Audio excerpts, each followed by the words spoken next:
السلام علیکم ورحمۃ اللہ وبرکاتہ۔ ایک عزیز نے سوال کیا تھا کہ موبائل وغیرہ سے منی ٹرانسفر کرنے پر یا کوئی چیز خریدنے پر آج کل بہت سارے ایسے ایپس آ گئے ہیں جیسے پے ٹی ایم، گوگل پے، فون پے، مختلف ایسے ایپس ہیں جس سے اگر خریداری کرتے ہیں تو اس سے کیش بیک ملتا ہے، کچھ پیسہ واپس ہمارے ویلٹ میں یا ہمارے اکاؤنٹ میں جمع ہو جاتا ہے۔ کوئی چیز خریدنے پر یا کسی کو موبائل ریچارج کرانے پر یا کسی کو پیسہ دوسرے کے اکاؤنٹ میں ٹرانسفر کرانے پر مختلف صورتوں میں مختلف ایپس کے ذریعے سے پیسہ واپس اپنے ویلٹ یا اکاؤنٹ میں آتا ہے، تو یہ کیش بیک شرعاً جائز ہے یا ناجائز ہے؟ اس سلسلے میں ایک بات تو یہ ہے کہ دارالافتاء دارالعلوم دیوبند کا فتویٰ یہ ہے کہ اگر وہ کیش بیک جو بھی کمپنی کی طرف سے آ رہا ہے وہ بطور انعام اور ہدیے کے ہے، اس کا استعمال شرعاً درست ہے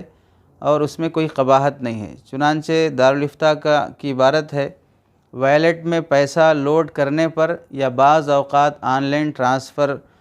لائن اشیاء کی خریداری پر جو کیش بیک ملتا ہے یہ ترغیبی انعام ہے اور لینا جائز ہے۔ اور ایسے ہی دارالافتاء دارالعلوم کراچی کا جو فتویٰ ہے اس میں یہ فرق کیا گیا ہے کہ اگر ہم کوئی چیز خریدنے پر پے ٹی ایم کمپنی کی طرف سے یا گوگل پے ایپس کی طرف سے خود جس کا ہم ایپ یوز کر رہے ہیں اس کی طرف سے ہم کو اگر پیسہ کیش بیک مل رہا ہو، چاہے وہ خریداری پر مل رہا ہو، چاہے وہ ریچارج پر مل رہا ہو، چاہے وہ منی ٹرانسفر پر مل رہا ہو، لیکن اس ایپ کمپنی کی طرف سے اگر مل رہا ہے تو پھر یہ بطور انعام اور ہدیے کے ہے، لینا جائز ہے اور استعمال کرنا درست ہے۔ اور اگر وہ پیسہ بینک تھرو مل رہا ہے کہ آپ اپنے اس پے ٹی ایم میں پیسہ رکھنے کی وجہ سے، اکاؤنٹ میں پیسہ رکھنے کی وجہ سے آپ کو بینک ہولڈر مان کر، کارڈ ہولڈر مان کر بینک اپنی طرف سے اگر آپ کو پیسہ دے رہی ہے کہ آپ نے اس بینک میں اپنا اکاؤنٹ کھلوایا اور پیسہ رکھا، تو چونکہ آپ کا پیسہ بینک میں رکھنا یہ قرض کے حکم میں ہے اور بینک کی طرف سے پیسہ جو بھی ملے گا آپ کو محض رکھنے پر یا استعمال کرنے پر وہ چونکہ قرض کی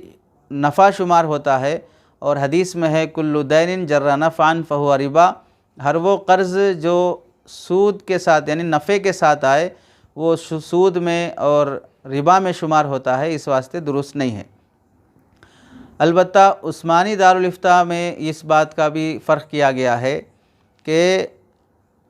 کیش بیک کو سود کا اطلاق اس واسطے نہیں کیا جا سکتا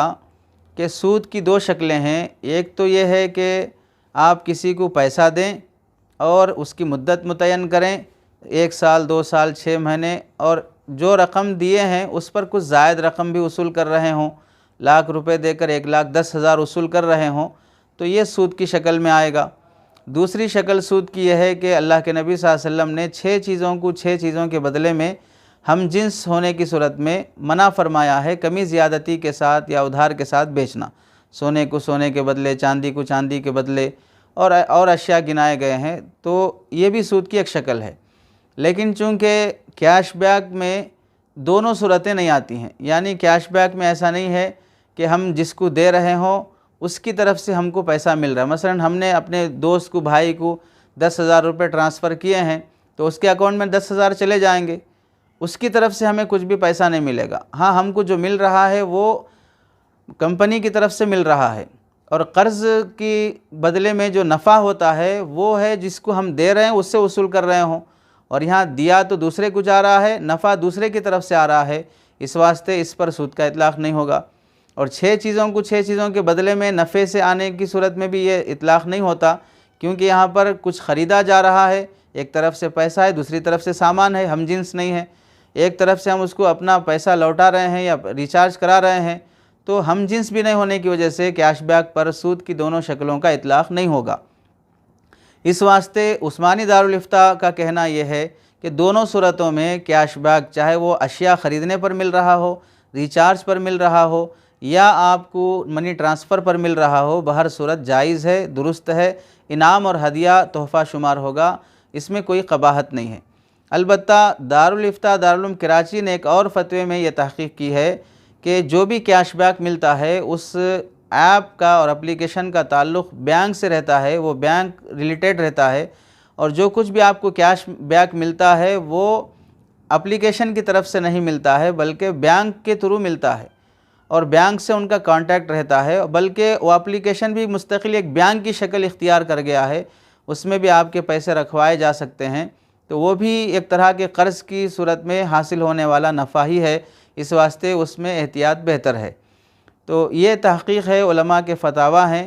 دارالفتاء دارالعلوم دیوبند کا اور دارالعلوم کراچی کا اور دیگر اہل فتاویٰ کا۔